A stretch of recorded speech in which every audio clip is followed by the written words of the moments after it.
आम चुनाव 2019 से पहले सियासी जुमलों, सियासी वादों और सियासी दावों का खेल शुरू हो चुका है। गरीबी हटाओ के नारों को कौन भूल सकता है। उस समय की प्रधानमंत्री इंदिरा गांधी ने यह नारा दिया था। उनकी सरकार का मकसद तो जरूर यह था कि गरीबी के दंश से मुक्ति मिले, मगर ये अलग बात है कि देश आज भी बड़ी आबादी गरीबी रेखा के नीचे है। इसी संबंध में कांग्रेस के राष्ट्रीय अध्यक्ष राहुल गांधी ने सोमवार को छत्तीसगढ़ के अटल नगर में एक ऐलान किया कि 2019 के चुनाव में के बाद वो गरीबी लोगों को न्यूनतम आय की गारंटी का सुनिश्चित करेंगे। यही नहीं, दुनिया की सबसे बड़ी योजनाओं में से एक होगी।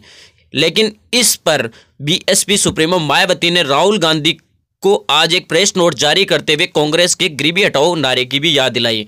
प्रेस कॉन्फ्रेंस में मायावती ने कहा कि कांग्रेस पार्टी दशकों तक शासन में रही। उनके नेता गरीबी हटाओ की बड़ी बड़ी बातें करते हैं, लेकिन इतने लंबे शासन में भी देश ने देखा उन्होंने क्या दिया, सबके सामने है।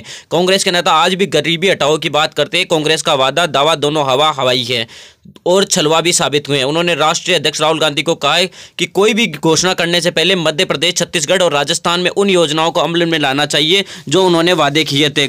उनकी हाल ही में सरकार बनी है, उस समय जो वादे किए। मायावती ने कांग्रेस और बीजेपी पर दोनों पर निशाना साधते हुए कहा कि दोनों ही पार्टियों ने देश की जनता को छलने की कोशिश की है। सच तो यह है कि दोनों एक ही सिक्के के दो पहलू है।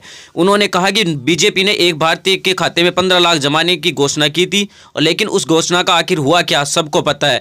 आज कांग्रेस न्यूनतम आय की बात कर रही है, लेकिन यह भी आगे जाकर क्या होगा इसका भी किसी को पता नहीं है। उन्होंने कहा कि बीजेपी, खासतौर से नरेंद्र मोदी ने देश की जनता के साथ विश्वासघात किया है। राहुल गांधी को भी उनकी याद दिलाते हुए कहा कि पहले अपनी दादी की हुई बात, गरीबी हटाओ आंदोलन का पूरा वादा पूरा करें, उसके बाद न्यूनतम गारंटी की बात करें। धन्यवाद।